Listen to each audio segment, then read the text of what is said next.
Well, Liv, there's no lying that we are all excited for Iowa State coming up this Saturday. That's right, Taylor. And yesterday, I actually got the chance to get a first-hand look at the buzz around town. Check it out. It's a big week here in Iowa City as the Hawkeyes will look to take on the Cyclones this Saturday.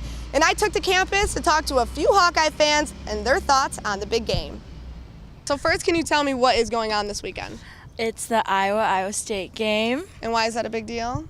Because those are our rivals. Iowa's gonna win. We're gonna win like 24-0 or what? 24-0. I think Iowa's going to win I think it's be closer than last year because last year was like 48-3. So I think it's only going to be Iowa by 2 touchdowns. Iowa by 2 touchdowns. Would you bet on that? Are you confident enough to bet on that? Oh, heck yeah.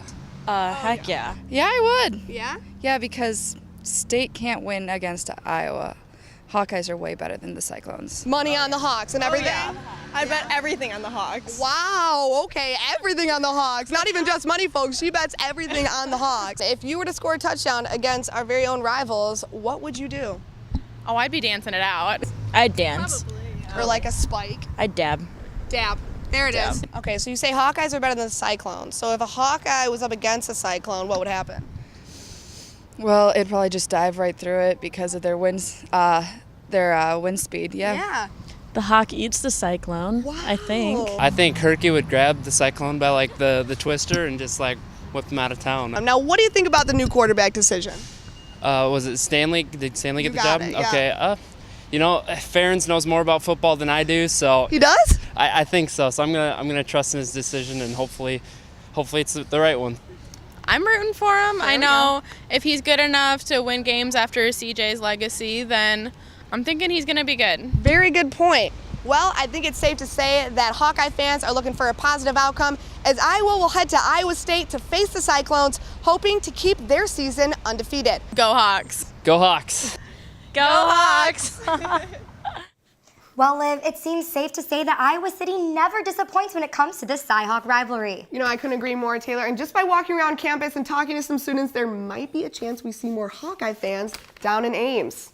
Well, I guess we are just going to have to wait and see the outcome of this game and if the Hawkeyes will bring back that Cy-Hawk trophy back to Iowa City this weekend. Now, speaking of Iowa football, former ESPN and ABC analyst Ed Cunningham made allegations that Coach Ferentz had endangered the health of quarterback C.J. Beathard in the 2017 Outback Bowl. After seeing Beathard hobbling during the game, Cunningham stated, quote, "I wanted to go get in a fist fight with the coaches over it because they abused that kid flat out," end quote. Here is what Coach Ferentz said on Tuesday about the comments made. CJ's Beathard's career, I think, at Iowa was just defined by toughness, mental toughness. That's what that kid's all about in my mind. That's why I would have drafted him if I was an NFL personnel guy. You know, he's got extraordinary mental toughness. And couple that with an outstanding medical staff that we have here. Our medical people aren't going to let a player be out there at risk, you know, where he could really do harm. And that's just how it goes. And they've got final say. They always have, always will. So, you know, I listen to them, and then, you know, we work with players. And you, as a coach, make the judgment if a player is allowed to play, has been ruled eligible to play medically. Then you make the judgment. Can he play? Can he operate? And CJ was clearly not at full strength, but he wasn't in 15 either and played pretty well. So, you know, and I listen to players too. And CJ wanted to be out there, so that was my decision. You can second guess it, people can. Ed chose to. That's his prerogative, certainly. But you know, I found it a little bit offensive, quite frankly, because he was not at risk medically, and you know, had looking at a long off season. So, you know, it's just it's an interesting. But that's his opinion. That's mine. I just stated mine.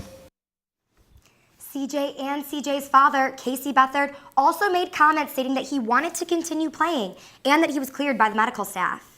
On a lighter note, the University of Iowa sophomore Devin Burns has been named the Big Ten Co-Offensive Player of the Week. It was announced Tuesday by the league office. The honor is the first of Burns' career. The Green Oaks, Illinois native earned the distinction after scoring 5 goals and tailing 1 assist in Hawkeye victories over Southern Utah and UC Santa Barbara. Iowa is now 4-1 this season. Burns opened the week by securing a hat trick in just 10 minutes and 46 seconds and tallying 7 totals in an 8-1 victory over Southern Utah on August 31st. The 3 goals and 7 points tied Iowa's single-game records. and the Hawkeyes tied a team record with 8 goals. The forward followed up her hat trick with a 2-goal performance in the neutral site victory over UC Santa Barbara. Burns scored the game-winning strike, the 4th in her career, in the 14th minute. Iowa will return to action Friday, hosting Montana at 7 p.m. at the Iowa Soccer Complex. The Hawkeyes will honor their 8 seniors prior to the contest. The Hawkeyes Soccer Club was looking for some new players last week, but I don't think anyone on our staff will measure up to their standard. Daily Iowan TV's Bo Bowman took to the pitch to see what it takes to make the team. Well, I did it just because I love soccer. Showing right here that I even got a tattoo for it. The best part is that you get to meet new people. You still get to play the game and go to school for it. That's all it's about. The Hawkeye Men's Soccer Club kicked off its season with team tryouts last week. Meeting all you guys, and I think they went well. We had a lot of great talent come out, and it's going to be hard to pick who makes the team. And even I got in on some of the action. Jeez. But I'm a little out of shape. This is exhausting, actually. But some of the others said they had a pretty good time. It's a lot of fun. You just get to play, and you get to play with other good people, so definitely would come out. Perfect. Was it fun? Yes. The Hawkeye Soccer Club plays schools from all over the Midwest and in some tournaments later in the season. We're pretty competitive. We play against a lot of other clubs and some other D3 schools, and the other club here as well. The competitiveness is the same, but it's kind of it's still pretty high since we don't have a D1 soccer club. But they always manage to have some fun.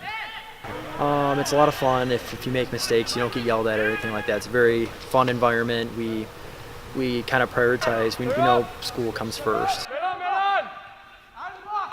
In Iowa City, Bo Bowman, Join the squad and family. Daily Iowan TV Sports. Well, unfortunately, Bo didn't get a call back, but the team holds tryouts every semester. So if you didn't make it, mark your calendars for January. You know, I actually had high hopes for Bo, but he looked a little winded there during tryouts. Well, you know, club soccer really isn't for everybody. That's not. Tune in tomorrow with Mary Kate Harry and Zach Mackey for their Cy-Hawk pregame show. And make sure to come back Monday for all of your Hawkeye updates from the weekend. Guys, back to you.